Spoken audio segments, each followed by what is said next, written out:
Okay, I wanted to do a quick reassembly video. Here's our core, here are our pins, and actually no, sorry, this is the housing, this is the core. So let's put them back together and yeah, just to show you how it works. I only took one of the springs out. The rest of the springs are still in here, so I'll start with that. Put the last spring back where it came from and use this follower to put all the pins back inside. I start in the back, that makes it easier, and start with the spring, with the pin that was in the back, with pin number 6. This little barrel pin here. All right.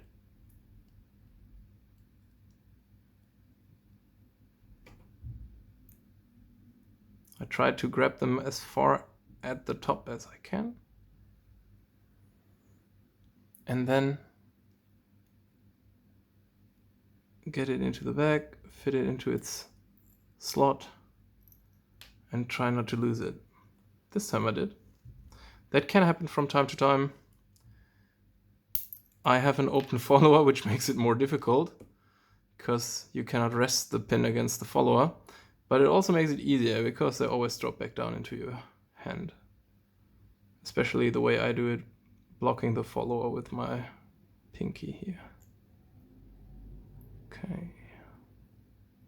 I use the follower to rub against the pin so it doesn't jump back up, and as soon as I push with my pinky against the follower, it covers up the hole that the pin just went into. Makes it easy.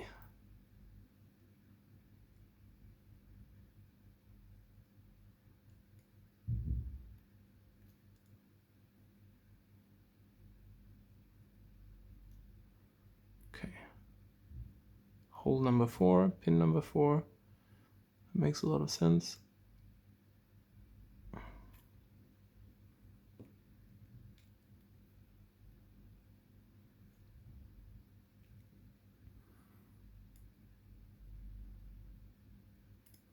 Again, I push the follower, don't you can see, no, if you can see that, I push the follower against the pin so it doesn't jump out, and then I'll just use the spring to push it in all the way.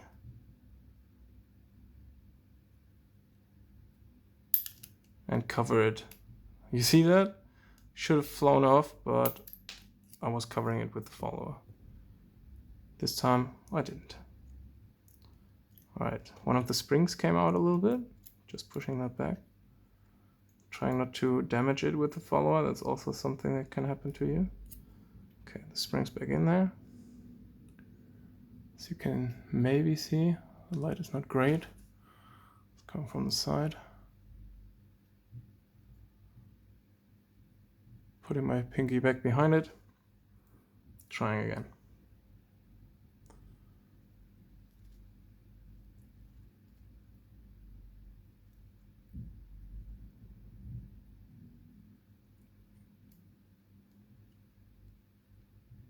This way you proceed with all the pins until there's nothing left to put inside. It's a little bit easier if you have tweezers that are rounded at the end.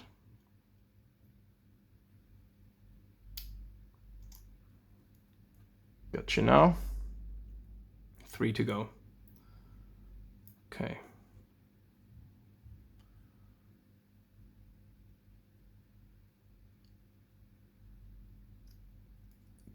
Holding it tight with my... Come on, get some light in there.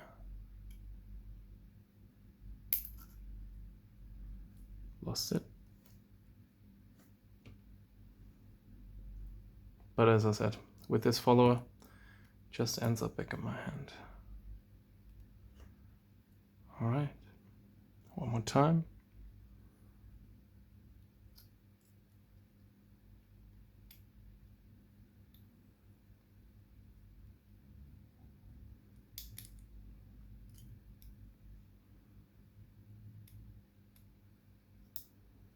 Got that one as well. Number 2. Hold it down. Try to get a little more light for you. Doesn't really help. Okay. Pushing it down. Let the follower slide over. Last one. Pushing it. First, let's get the follower back a little bit. It's covering the hole already. Okay. Get it in. Push it down. Cover it. Done. You're done with this part now. Now, to get the pins in the house, you do basically the same. I've got these pins in the correct order. So 1 goes to the front of the lock, 2 is the longest key pin, 3 the next, 4 is also very long, and 5 is quite short. Now, how do I know if this is correct before I put it back into the housing? I put the key inside and check if they're all flush. If they're not too deep in or too far out, we're good to go. This would be horrible. This is perfect. So now with the key inside, I'm going to use the follower to push the keys. I use the core to push the follower out. And as you can see, there's this little groove here on the core.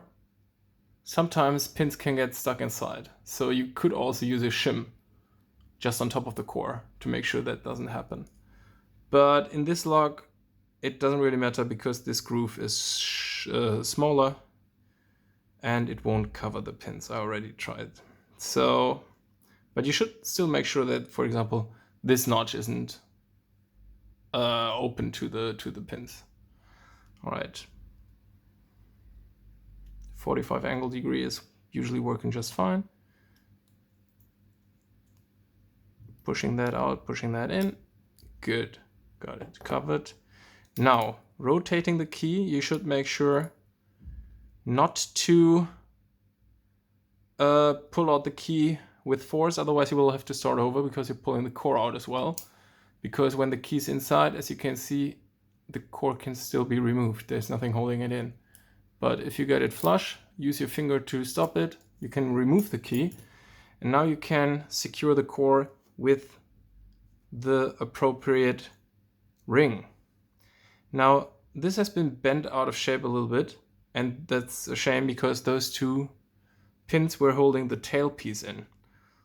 I'll still try to get that back inside there, even though I think that's not likely to happen. So you can see this fits in there. The other one is bent quite out of shape. You can use pliers to get that back into it. I think my fingers won't do. It's not enough force behind them. Not to joke around, but that won't happen today. Sorry about the lighting. The sky has gotten quite dark. I think it's going to rain. Come on. Tailpiece. Go in there. Now, trying to get this over the grooves from the top, but that won't fit either. Okay, let's see what I can do with some pliers.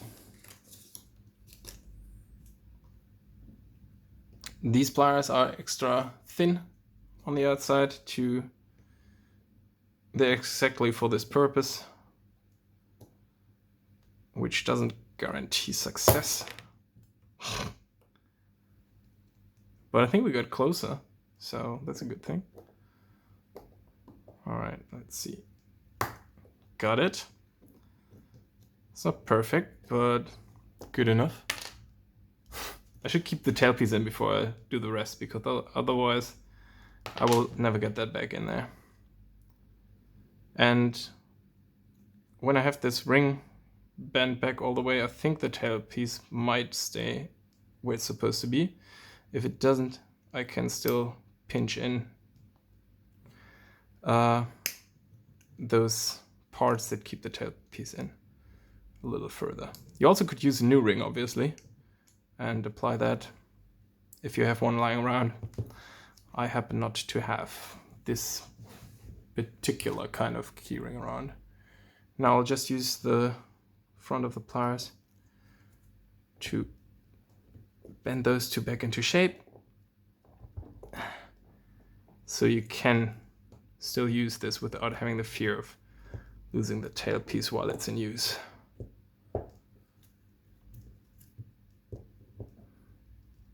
Better. Much better. Okay. That's all I have for you today. Thank you very much for listening. Thanks for your time. Best wishes. Manipulate out. Bye-bye.